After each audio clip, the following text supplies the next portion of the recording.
नमस्कार दोस्तों, आपका स्वागत है हमारे नए हॉरर पॉडकास्ट में। दोस्तों, आज का हॉरर पॉडकास्ट रघुवीर जी की है, तो चलिए अब यह कहानी रघुवीर जी के नजरिए से सुनते हैं। लेकिन उससे पहले आप लोगों से एक रिक्वेस्ट है, अगर आप लोग चैनल पर नए हैं तो चैनल को सब्सक्राइब करें और हाई पॉइंट भेजकर अपना सपोर्ट जरूर दिखाएं।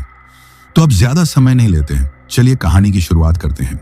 नमस्कार दोस्तों, मेरा नाम रघुवीर है और मैं आज जो डरावनी कहानी आप लोगों के साथ शेयर करने जा रहा हूं वो मेरे जिंदगी की सबसे खौफनाक कहानी है। मैंने कभी सपने में भी नहीं सोचा था कि एक दिन मेरे साथ इतनी भयानक और डरावनी घटना होगी।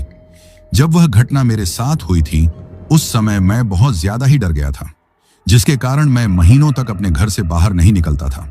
अब मैं आप लोगों का ज्यादा समय नहीं लेता हूं, सीधा कहानी पर आता हूं। जिस समय मेरे साथ वो घटना हुई थी उस समय मैं पूरे 2 साल बाद मैं अपने देश वापस आया था। 2 साल बाद मैं अपने माँ बाप से मिला। जब मैंने माँ को गले लगाया तो मेरे सारे दुख दर्द जैसे एक बार फिर से जाग उठे थे। गुजरे हुए पल आंखों के सामने घूमने लगे थे। मैं फूट फूट कर रोने लगा था। माँ मेरी सपना मुझे छोड़कर चली गई। माँ, मैं कैसे अब उसके बिना रहूंगा? मेरे प्यार में कहाँ कमी रह गई थी जो वो मुझे किसी और के लिए छोड़ गई? माँ ने मुझे प्यार दिया, फिर मुझे खुद में छिपा लिया, जैसे मुझे सारी तकलीफों से दूर करना चाहती हूँ। पापा ने भी मुझे बहुत हौसला दिया था। बेटा, तुम्हें सब्र करना होगा। जिसने तुम्हारी कद्र नहीं की, जो तुम्हारी मोहब्बत को लात मारकर चली गई, तुम भी उसके बारे में सोचना और परेशान होना छोड़ दो। अब बीते हुए कल से निकलो और अपने आज के बारे में सोचो। तुम्हारा आने वाला कल तुम्हारे सामने एक सवालिया निशान बनकर खड़ा है। बेटा, अगर बीते हुए कल में जीते रहोगे, बार बार गुजरे हुए पलों को याद करते रहोगे, तो तुम तकलीफ में खुद भी फंसोगे और हमें भी परेशान करोगे। पापा जी की बात सुनकर मैं खामोश हो गया था। मैं उनके साथ घर आ गया था। एक ऐसा वक्त था जब मेरी बहुत ख्वाहिश थी कि मैं माँ बाप के साथ शहर में रहूं, मगर वो गांव वाली हवेली छोड़ने पर तैयार नहीं थे और अब उन्होंने इस शहर में घर ले लिया था, मगर मेरा दिल खुश नहीं था। माँ, मैं गाँव जाना चाहता हूँ अपनी हवेली में। रात के खाने की मेज पर जब मैंने ये बात की तो माँ और पापा दोनों ही मेरी बात सुनकर परेशान हो गए थे।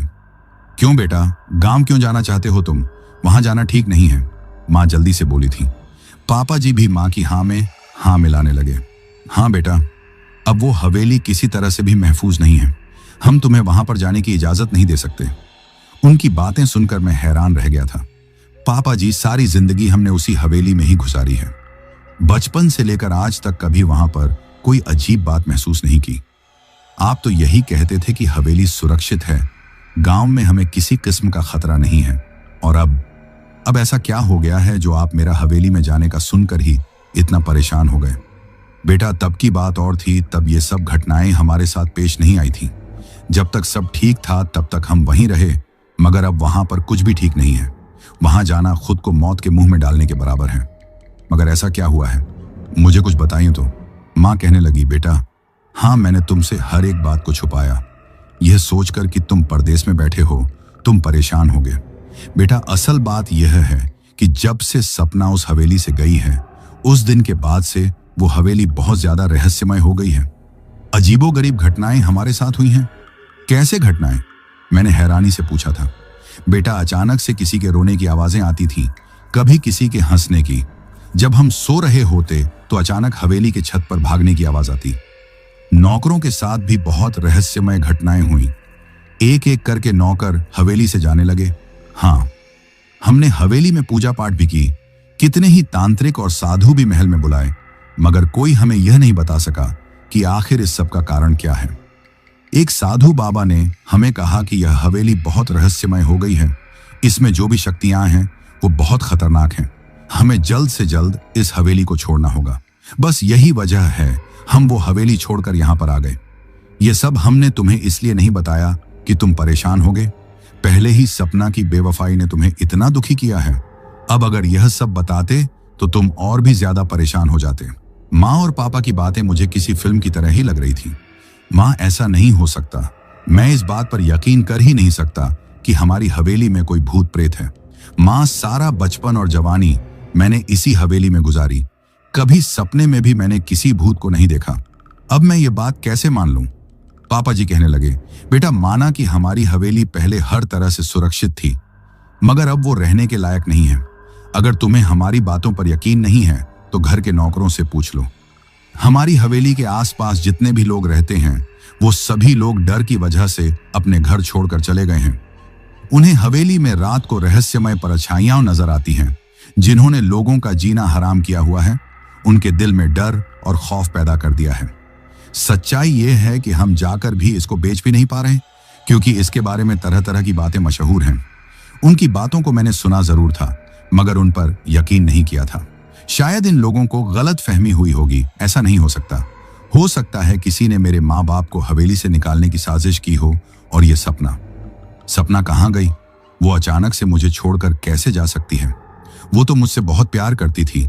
मेरे साथ जीने मरने की उसने कस्में खाई थी, और अब वो किसी और के साथ कैसे जा सकती है? अगले दिन जब मैंने गाड़ी बाहर निकाली तो माँ मेरे पास आई थी। तुम कहाँ जा रहे हो बेटा? माँ, एक दोस्त की तरफ जा रहा हूँ। मैंने माँ को टाल दिया था।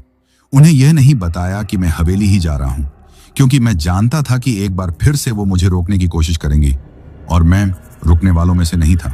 सारी जिंदगी इसी हवेली में गुजारी थी।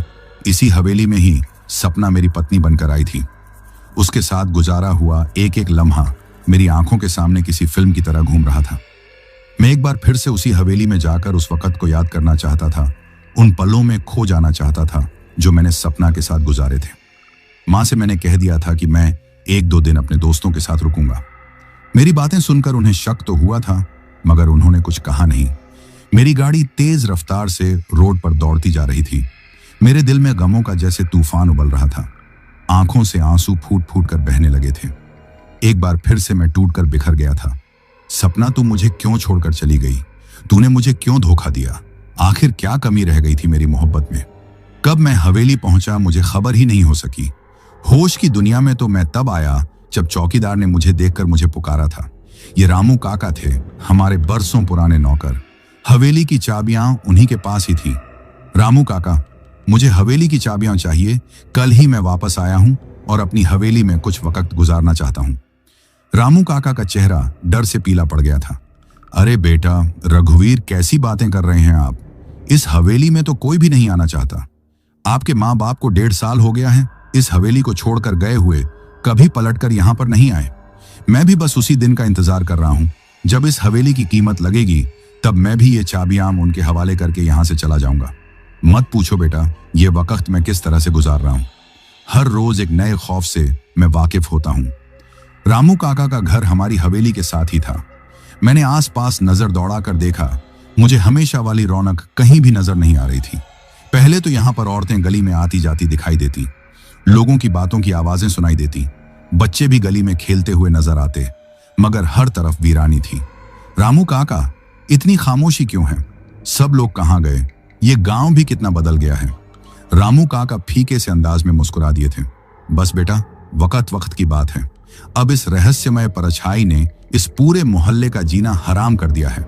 हालांकि वो किसी को कुछ कहती नहीं है, कोई नुकसान नहीं पहुंचाती, मगर उसका खौफ और दहशत इतनी है कि कोई इस हवेली की तरफ आंख उठाकर भी नहीं देख सकता।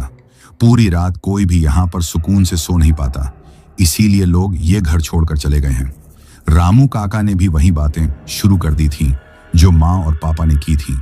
रामू काका की बातें सुनकर मैं ऊब सा हो गया था।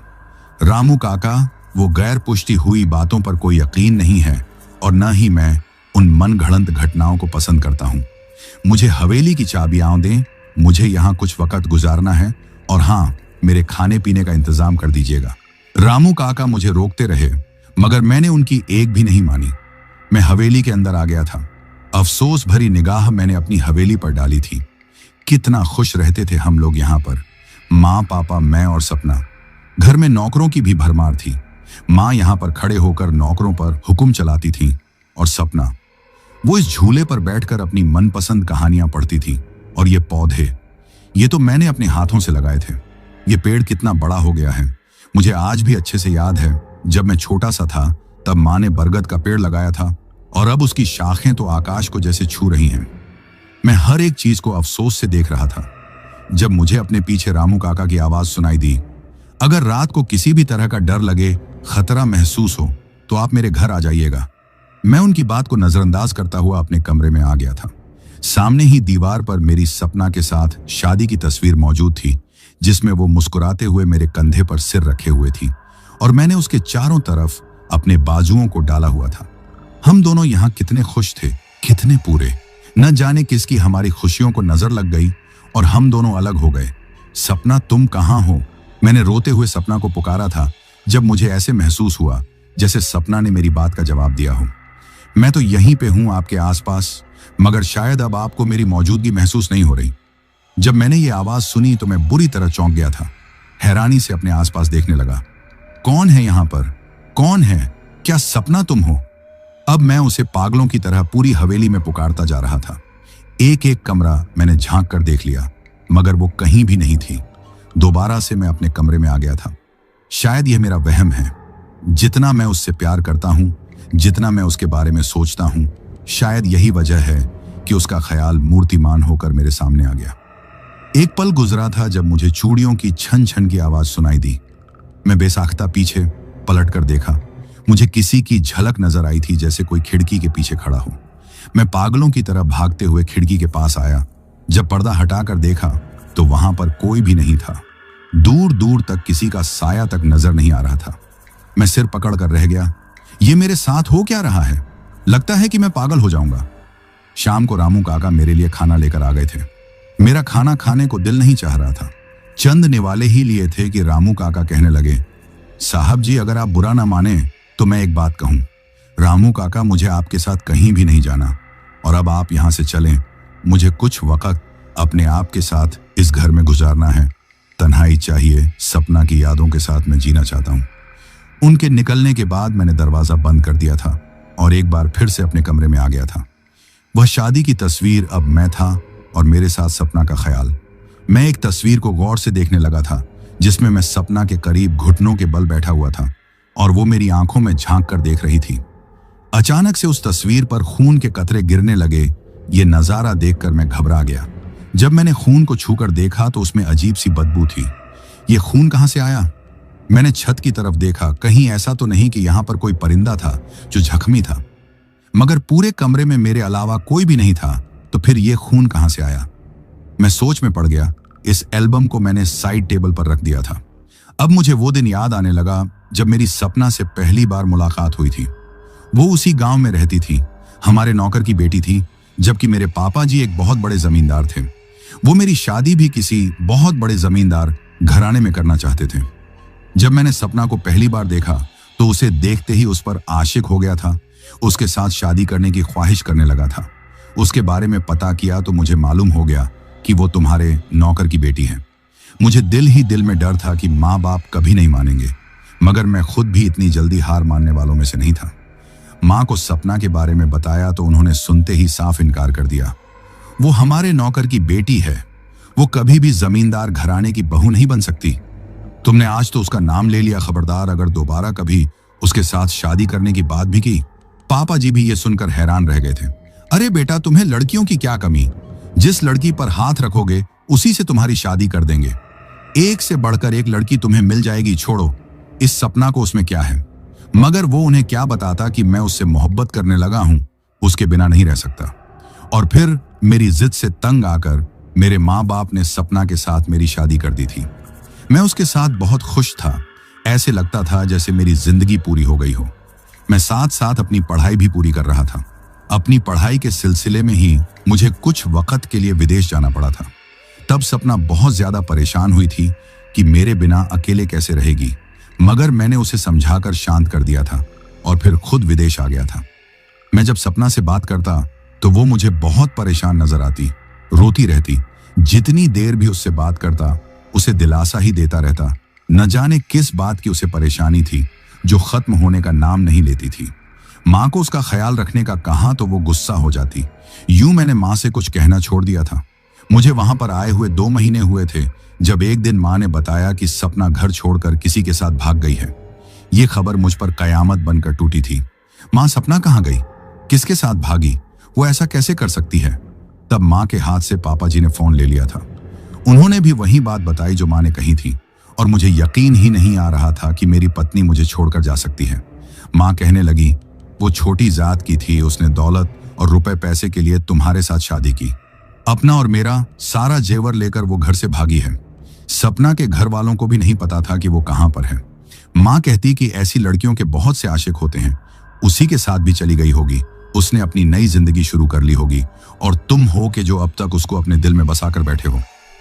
उस दिन के बाद से मेरा दिल जैसे मर गया था। मेरा वापस आने को दिल ही नहीं चाहता था। माँ और पापा दोनों ही गांव छोड़कर फिर शहर में आकर बस गए थे। उनके घर छोड़ने की क्या वजह थी, ये मुझे वापस इंडिया आकर ही पता चला था। मैं अपने बीते हुए कल में खोया हुआ था, जब एक बच्चे के रोने की आवाज सुनकर मैं चौंक गया और आज मैं वापस पलट कर आ गया। किसी छोटे बच्चे के लगातार रोने की आवाजें सुनाई दे रही थीं। जब मैंने बच्चे के रोने की आवाज सुनी तो मैं दंग रह गया था। कितनी देर तक तो मैं हैरानी से अपनी जगह पर बुत बना बैठा रह गया कि ये बच्चे की आवाज कहां से आ रही है। कुछ देर तो मैंने इस आवाज को नजरअंदाज करने की कोशिश की, उसे अपना वहम समझा, मगर ये मेरा वहम नहीं, ये सच था। मुझे सच में किसी बच्चे के रोने की आवाज सुनाई दे रही थी। अब तो मैं बुरी तरह परेशान हो गया था कि ये आवाज कहां से आ रही है। कौन है जो मेरे घर में इस वक्त मौजूद है, जिसके पास इतना छोटा बच्चा भी है, और ये बच्चा इतने बेदर्दी से रो क्यों रहा है। बच्चे का रोना तड़पना मुझसे देखा नहीं जा रहा था। मैं पागलों की तरह उस आवाज के पीछे भागने लगा था। भागते भागते मैं आंगन में आ गया था। जमीन की एक तरफ से मुझे आवाज सुनाई दे रही थी। मैं फौरन वहां पर आया। मेरे सामने फूलों के कियारे बने हुए थे और ये आवाज उसी कियारे से ही आ रही थी। मैं हैरानी से अपनी जगह पर खड़ा का खड़ा रह गया था। कहीं ऐसा तो नहीं कि रात के अंधेरे में कोई अपना बच्चा इन पौधों के कियारे में फेंक कर चला गया हो। मैंने अपनी टॉर्च ऑन कर ली ताकि अपने शक को दूर कर सकूं, मगर यह देखकर मैं दंग रह गया कि मुझे आवाज तो लगातार आ रही थी, मगर मुझे कोई दिखाई नहीं दे रहा था। कौन है यहां पर? कौन है? अब मुझे अजीब सा खौफ भी महसूस होने लगा था, जो मुझे अपने घेरे में जकड़ने लगा था। मैं कह रहा हूं, यहां पर कौन है? जो भी है मेरे सामने आ जाए। तभी मेरे कंधे पर किसी ने हाथ रखा। मैं उछलकर पीछे पलटा। मेरा दिल जोर जोर से धक धक करने लगा था। पलट कर देखा तो वहां पर कोई भी नहीं था। अब तो खौफ से मेरे रोंगटे खड़े हो गए थे। माँ बाप की सारी बातें जैसे दोबारा से मेरे कानों में गूंजने लगी थीं। बेटा, ये हवेली रहने के लायक नहीं है। वो हवेली रहस्यमय बन चुकी है। वहां पर भूतों का कब्जा है। वहां पर जाना खतरे से खाली नहीं है। मैंने कभी इन बातों पर विश्वास नहीं किया था, मगर अब जो कुछ मेरे साथ हो रहा था वो मुझे ये बताने के लिए काफी था कि यहाँ पर सच में कुछ है। मेरे माँ बाप का कहना झूठ नहीं था, मगर सवाल ये था कि वो जो कोई भी था अचानक से क्यों हमें डराने लगा था। कुछ साल पहले तक तो उसने अपनी मौजूदगी जाहिर नहीं की थी, और अब ऐसा क्या हो गया था जो अचानक से हमारे सामने आ गया था और हमें डराने भी लगा था। हे राम, मेरी मदद कर, मुझे इज्जत रख। मैं अब इस हवेली के अंदर नहीं जा सकता था। मुझे डर था कि वो मुझे नुकसान न पहुंचा दे। दरवाजे के पास आया तो सामने ही रामू काका खड़े थे। आप कैसे हो बेटा, ठीक तो हो? उन्हें देखकर मुझे कुछ उम्मीद हुई थी। रामू काका, आप यहाँ, आप अपने घर नहीं गए? नहीं बेटा, कैसे चला जाता आपको इस हवेली में अकेला छोड़कर। आपको मैंने कहा भी था कि यहाँ पर असर हैं, अब यहाँ पर मत रुको, मगर आपने मेरी बात नहीं मानी। मुझे लगता है आपके साथ कुछ गलत हुआ है। मेरे माथे पर पसीना चमकने लगा था। मैंने अपने हाथ से पसीना पोंछा। रामू काका, मुझे आपके घर जाना है, मैं रात यहाँ नहीं गुजार सकता। मैं रामू काका के साथ उनके घर आ गया था। उन्होंने मेरे लिए साफ सुथरा बिस्तर लगा दिया। बिस्तर पर लेटा तो कानों में जैसे सपना की आवाजें घूमने लगी थी। आप कहाँ चले गए मुझे छोड़कर? मुझे अकेले डर लग रहा है। मेरे पास आओ। इतने समय के बाद अब वापस आए हैं, मगर फिर भी मुझे छोड़कर चले गए हैं। ये आवाज मुझे साफ तौर पर सुनाई दी थी। मैं अपनी जगह पर उठकर बैठ गया। तभी मैंने देखा कि मेरे सामने एक साया था, किसी औरत का साया जिसने सफेद रंग की साड़ी पहनी हुई थी। उसके बाल खुले हुए थे। अंधेरे में खड़े होने की वजह से उसका चेहरा साफ नहीं था। मेरे मुंह से कांपती आवाज निकली थी, कौन हो तुम? क्या तुम सपना हो या कोई और हो? देखो, जो कोई भी हो, मुझे इस तरह मत तंग करो। मैं पहले ही बहुत परेशान हूं। मैं बेबसी की हद पर था। जो कुछ मेरे साथ हो रहा था वो मामूली नहीं था। गुस्से में आया साया चलते चलते मेरे करीब आकर रुक गया था। उसका चेहरा अभी भी अंधेरे में ही था, मगर उसके जिस्म से जो खुशबू उठ रही थी वो मुझे पागल करने लगी थी। ये वही खुशबू थी जो सपना इस्तेमाल करती थी। मैं बेचैनी से अपनी जगह से उठकर खड़ा हो गया था। सपना, तुम, ये तुम हो। मैंने सपना को छूना चाहा, मगर जैसे मेरे हाथ हवा में ही गायब होकर रह गए थे। सपना, ये तुम सच में ही मेरे सामने खड़ी हो ना? तुम हकीकत में यहां पर आ गई हो ना? या ये मेरा वहम है? मैं बिना तालमेल के जुमले बोल रहा था। मैं खुद भी नहीं जानता था कि मैं क्या बोल रहा हूं। जो देख रहा हूं वो सच भी है या ये मेरा वहम है। सपना की रोती हुई आवाज मेरे कानों में सुनाई दी। मुझे तुम्हारे अपनों ने तुमसे छीन लिया। हम दोनों की मोहब्बत को खत्म कर दिया। हम दोनों को एक दूसरे से दूर कर दिया। मैं जिंदा भी अब तुम्हारे पास नहीं आ सकती, मगर मैं तुम्हें अपने साथ जरूर लेकर जाऊंगी। क्या तुम मेरे साथ जाना चाहते हो? हाँ, मैं तुम्हारे साथ जाना चाहता हूं। मुझे बताओ, मुझे क्या करना होगा? बताओ सपना, मुझे क्या करना होगा? तुम अचानक से कहां चले गए और मेरे प्यार को ठुकरा दिया? एक बार भी मेरे बारे में नहीं सोचा। मैं जोर जोर से बोलने लगा था। अचानक से सपना मेरी नजरों के सामने से गायब हो गई थी। रामू काका मेरी आवाज सुनकर आ गए थे। अरे बेटा, क्या हो गया आपको? आप अभी तक सपना बेटी को याद करके परेशान हो रहे हो? बेटा, अब उन्हें भूल जाओ। वो आपकी जिंदगी से चली गई हैं। मेरी सपना मुझे धोखा दे सकती है, मेरे साथ बेवफाई कर सकती है। रामू काका ने मुझे गले से लगा लिया था। मैं तुम्हारा दुख समझता हूं बेटा, सब समझता हूं। ऊपर वाला तुम्हें सुकून दे। पूरी रात मेरी इसी तरह गुजर गई थी। मैं सो नहीं सका था। सुबह के करीब जाकर मेरी आंख लगी थी और फिर दिन चढ़े तक मैं सोता रहा। जब उठा तो काफी दिन निकल आया था। बाहर आया तो मेरे माँ बाप रामू काका के घर में थे। उन्हें देखकर मैं हैरान रह गया। माँ ने मुझे गले से लगा लिया। मुझे रात को अंदाजा हो गया था कि तुम हवेली में आए हो। हम रात को यहां पर आ गए थे। तुम सो रहे थे, इसलिए हमने तुम्हें तंग नहीं किया। अब चलो बेटा, वापस चलो। अब इस हवेली में आना ठीक नहीं है। अब ये हवेली हम लोगों को रास नहीं आ सकती। ये भूतों के रहने की जगह बन चुकी है। जब माँ बाप के साथ वापस आ रहा था तो मैंने उनसे नजर बचाकर इस हवेली की तरफ डाली थी। तभी मैंने हवेली की छत पर एक सफेद रंग की साड़ी पहने हुए औरत को देखा था, जिसकी आंखों में दूर से भी उदासी साफ नजर आ रही थी। ये देखकर मैं दंग रह गया कि वो कोई और नहीं बल्कि सपना थी। माँ, वो सपना है। हवेली की छत पे खड़ी मुझे अपनी तरफ बुला रही है। माँ, मैंने ड्राइवर से गाड़ी रोकने का कहा, मगर उसने गाड़ी की स्पीड और भी तेज कर दी थी। माँ लगातार मुझे बहला रही थी। बेटा, वो सपना नहीं है, वो तुम्हारा वहम है। सपना हो ही नहीं सकती। वो तुम्हें छोड़कर जा चुकी है, उसे भूल जाओ। मैं गहरी सांस लेकर अपना सिर गाड़ी की सीट से टिका चुका था। पता नहीं सपना कहां चली गई। उसने मेरे साथ ऐसा क्यों किया? अब मेरे साथ अजीब ही सिलसिला शुरू हो गया था। अजीब खौफनाक घटनाएं मेरे साथ घटने लगी थी। मुझे हर वक्त अपने आसपास किसी की मौजूदगी का एहसास होने लगा था। कोई ऐसा था जो मुझे नुकसान पहुंचाने की कोशिश करता था। एक बार मेरी गाड़ी की ब्रेक फेल हो गई थी। किसी ने मुझे जान से मारने की कोशिश की। मेरी गाड़ी खाई में गिरने लगी थी, मगर एक पेड़ के साथ टकराकर रुक गई। मेरे सिर में जबरदस्त चोटें आई थीं। मैं बमुश्किल खुद को गाड़ी से निकालकर रोड पर आया था। उस वक्त गाड़ी नीचे खाई में गिर गई थी। मैंने ऊपर से झांक कर देखा, खाई बहुत गहरी थी। अगर मैं नीचे गिर जाता तो मेरी मौत पक्की थी। एक के बाद एक हादसे मेरे साथ ऐसे होने लगे थे जिन्होंने मुझे मौत के मुंह तक पहुंचाने की पूरी कोशिश की थी। शुरू में तो मैं इन बातों को नजरअंदाज करता रहा, मगर जब यह गाड़ी वाला वाकया हुआ तो तब मैंने अपनी माँ को बताया। माँ एक साधु बाबा के पास गई और फिर मेरे लिए एक ताबीज लेकर आ गई। कहने लगी, बेटा, इस ताबीज को अपने बाजू पर बांध लो, तुम्हारे साथ कोई भी खौफनाक घटना नहीं घटेगी। मगर माँ, मेरे साथ ऐसा क्यों हो रहा है? वो कौन है जो मुझे मारना चाहता है? कौन है मुझे नुकसान पहुंचाना चाहता है? आखिर इस सब का कारण क्या है? माँ के पास भी मेरी बातों का कोई जवाब नहीं था। कहने लगी, बेटा सब्र करो, तुम ऊपर वाले से दुआ करो, सब ठीक हो जाएगा। माँ के पास मेरी हर बात का एक ही जवाब था। उस दिन मैं सो रहा था जब अचानक से मेरी आंख खुल गई थी। मेरा दम घुट रहा था। जब मैं अपने बिस्तर पर उठकर बैठा तो मैंने अपने कमरे पर निगाह दौड़ाई। मैं बुरी तरह चिल्लाने लगा। मेरे कमरे में हर तरफ आग लगी हुई थी। पूरा कमरा आग के शोलों की लपेट में था। मैं कमरे से निकलकर बाहर जाना चाहता था, मगर इस आग ने धीरे धीरे मेरे बिस्तर को भी अपनी लपेट में ले लिया था। कमरे में आग कैसे लगी थी मैं नहीं जानता था। मैंने चिल्लाने की बहुत कोशिश की, मगर मेरी आवाज मेरे गले में ही अटक कर रह गई। धीरे धीरे ये आग मेरे करीब आ रही थी। मेरी आंखें खौफ से बाहर की तरफ निकल रही थी।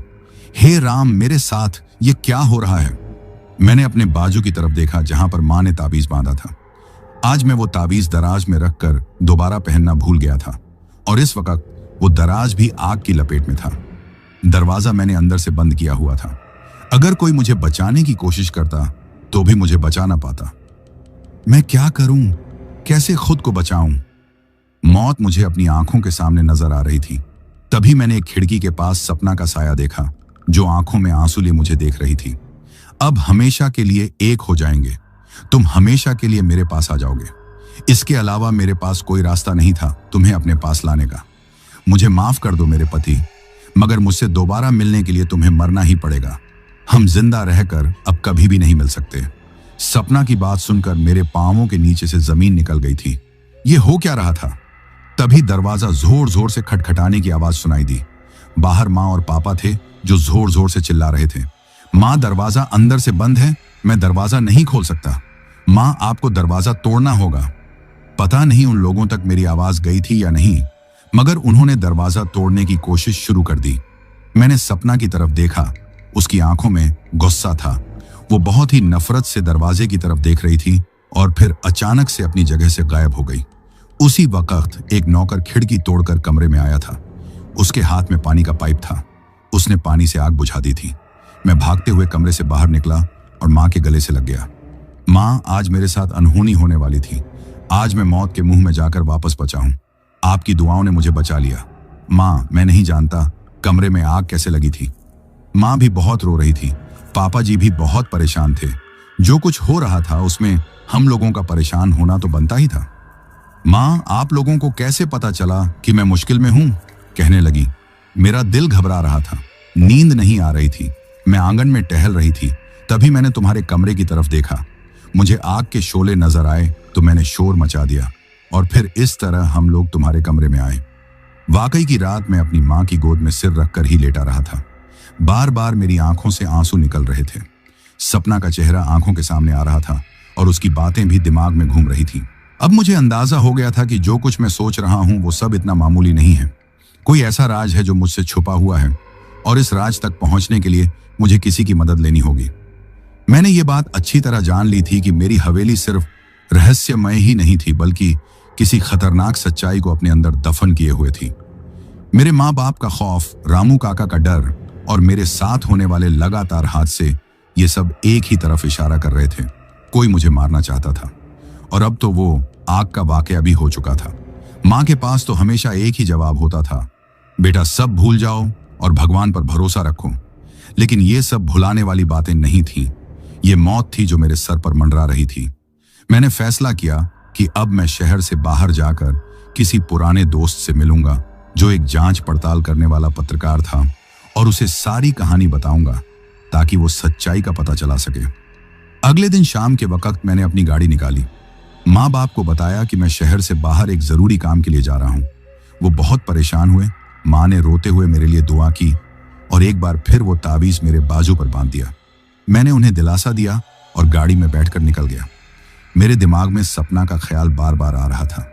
क्या वाकई वो बदला लेने आई है? अगर वो यहाँ है तो वो मुझे मारना क्यों चाहती है?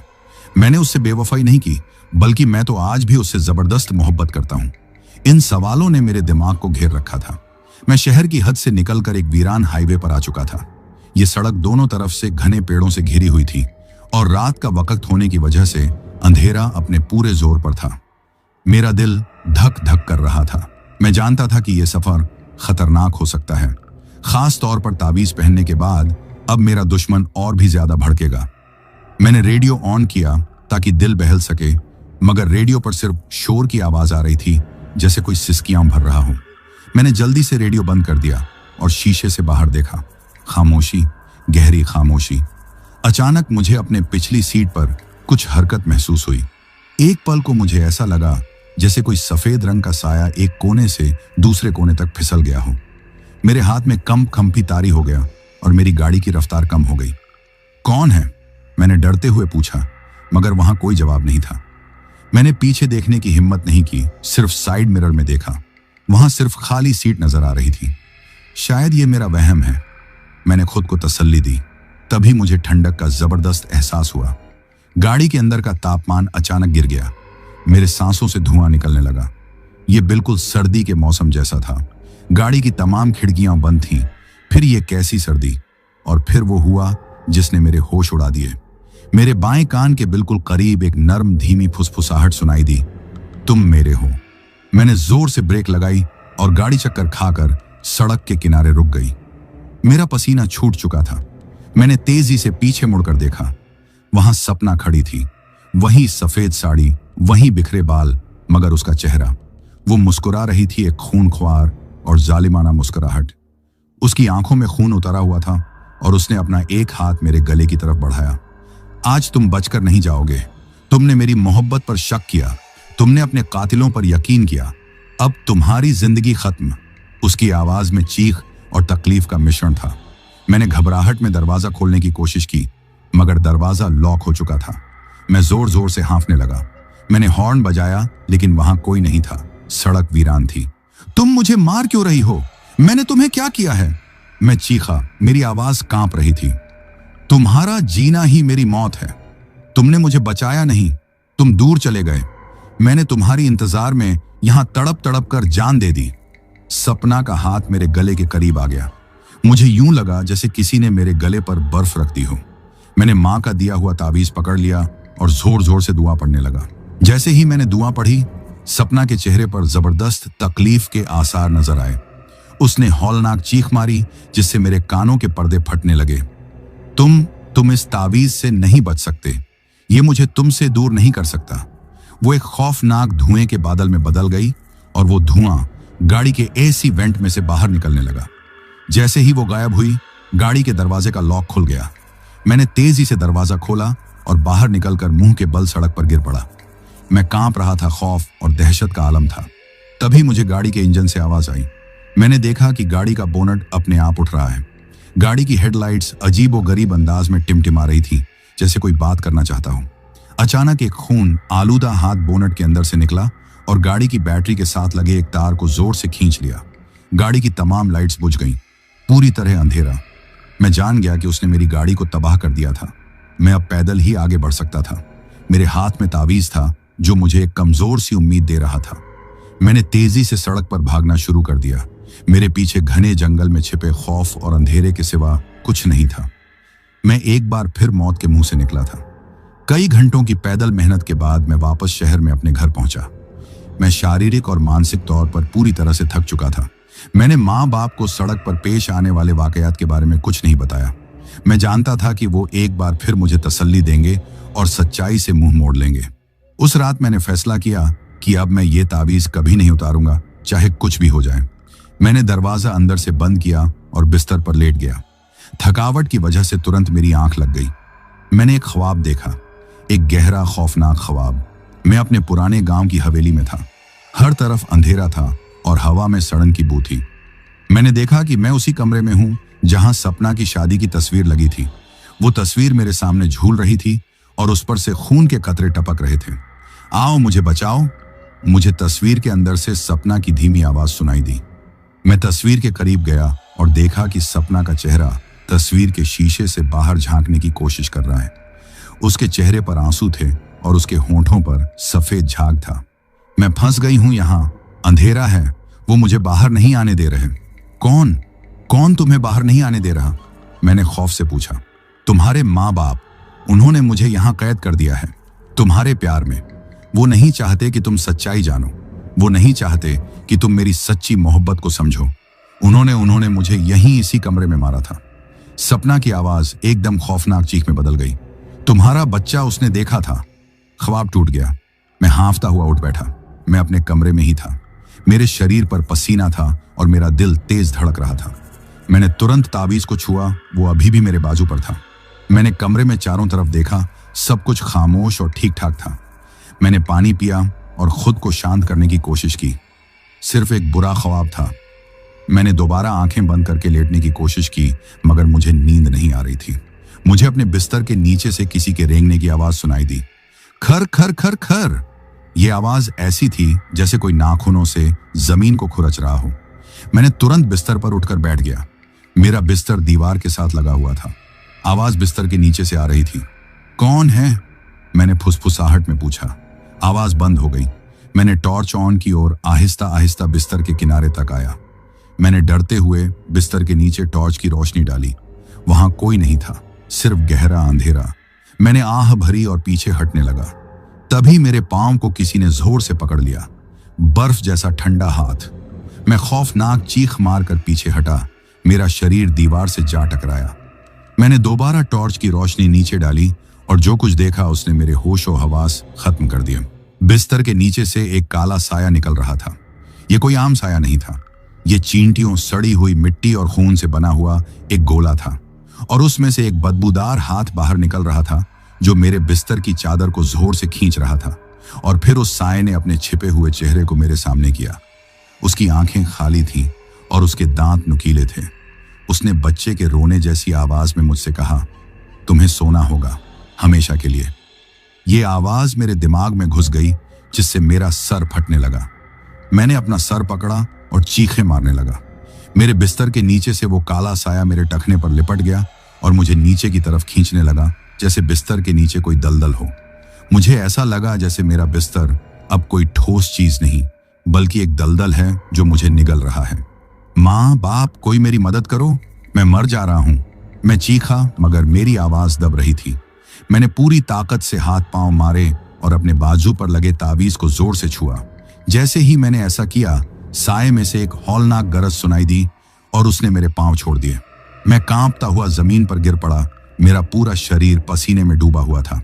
मैंने देखा कि वो काला साया तेजी से वापस बिस्तर के नीचे रेंग गया और फिर खामोशी छा गई। बाहर से मेरे माँ बाप की आवाजें सुनाई दी जो दरवाजा खटखटा रहे थे। वो डर रहे थे, परेशान थे, लेकिन मैं उस वक्त दरवाजा खोलने के लायक नहीं था। मेरे पास अब एक ही रास्ता बचा था, सच्चाई को खोज निकालना, चाहे उसकी कीमत मौत ही क्यों ना हो। इससे पहले मैं किसी साधु के पास नहीं गया था, न ही किसी तांत्रिक पर मुझे विश्वास था, मगर अब मुझे ऐसे इंसान की तलाश थी जो मुझे मेरे सारे सवालों के जवाब दे, जो मुझे बताए कि मेरी पत्नी के साथ ऐसा क्या हुआ है और वो क्यों मेरी जान लेने लगी थी। और फिर एक दोस्त की मदद से मैं एक साधु तक पहुंचने में कामयाब हो गया था। उसे मैंने अपनी सारी आपबीती बताई। मेरी बात सुनकर वो कहने लगे, हमें एक रात तुम्हारी उसी हवेली में रहना होगा, तुम मेरे साथ चलोगे? उनकी बात सुनकर मैं घबरा गया था। साधु बाबा, वो हवेली तो रहस्यमय है, वहां पर रहना ठीक नहीं है। वहां पर जाना खुद को मौत के मुंह में डालने के बराबर है।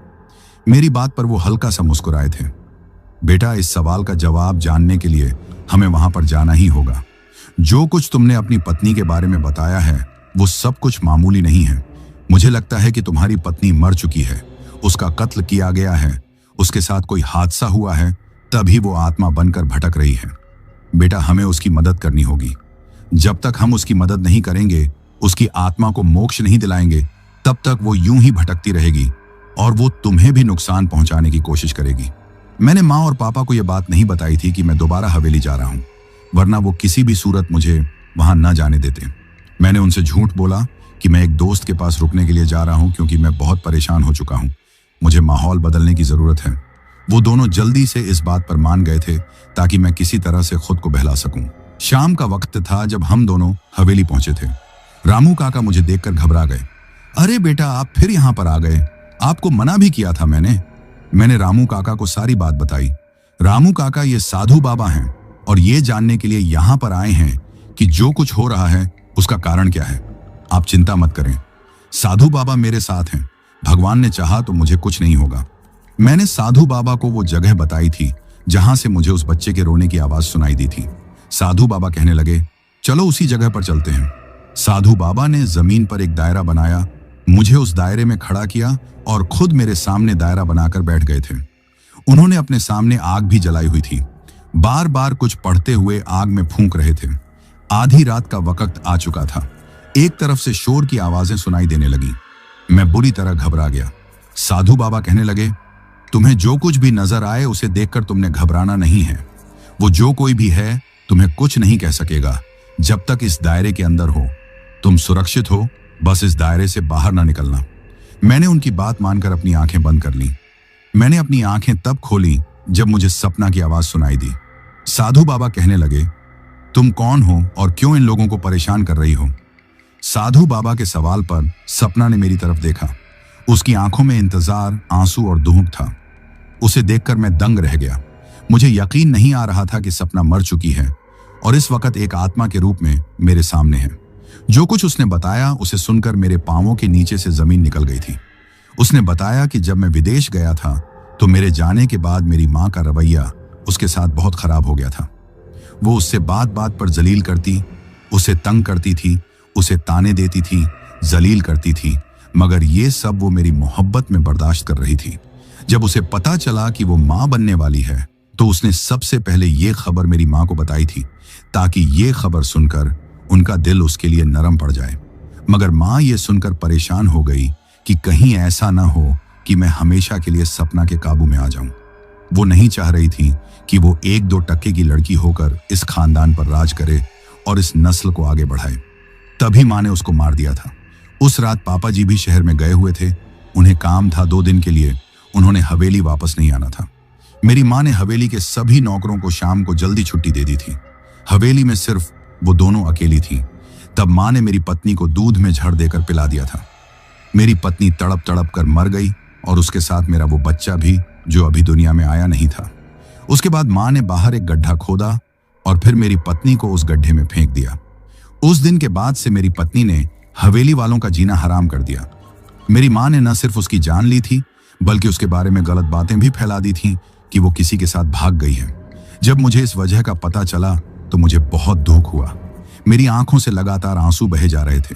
मुझे बहुत दुख हो रहा था कि मेरी माँ ऐसा भी कर सकती है, मेरी मोहब्बत को मुझसे छीन सकती है, सिर्फ अपनी बेकार नफरत में।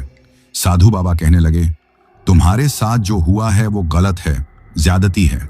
तुम्हारे साथ बहुत बड़ा जुल्म हुआ है, मगर जो तुम कर रही हो वो भी सही नहीं है। गलती उसकी माँ ने की, उन्होंने तुम्हारी जान ली और अब तुम खुद भी उस इंसान की जान लेना चाहती हो। सपना चिल्ला पड़ी थी, मैं इस इंसान से मोहब्बत करती थी, इसके साथ शादी इसलिए की थी क्योंकि सारी जिंदगी इसके साथ गुजारना चाहती थी, मगर इसकी माँ ने हम दोनों को दूर कर दिया। मगर मैं मरने के बाद भी अपनी मोहब्बत को खत्म नहीं कर सकी। मैं आज अपने पति को उतना ही चाहती हूँ जितना जिंदगी में चाहती थी, और उसे हमेशा अपने साथ लेकर जाऊंगी। वो मेरी तरफ गुस्से वाले तेवर लेकर बढ़ी थी ताकि वो मेरी जान ले सके, मगर मेरे दायरे के पास आकर वो रुक गई। मुझे साधु बाबा की आवाज सुनाई दी, मुझे पता चल चुका है कि तुम्हारी माँ ने इस लड़की को कहां पर दफन किया था।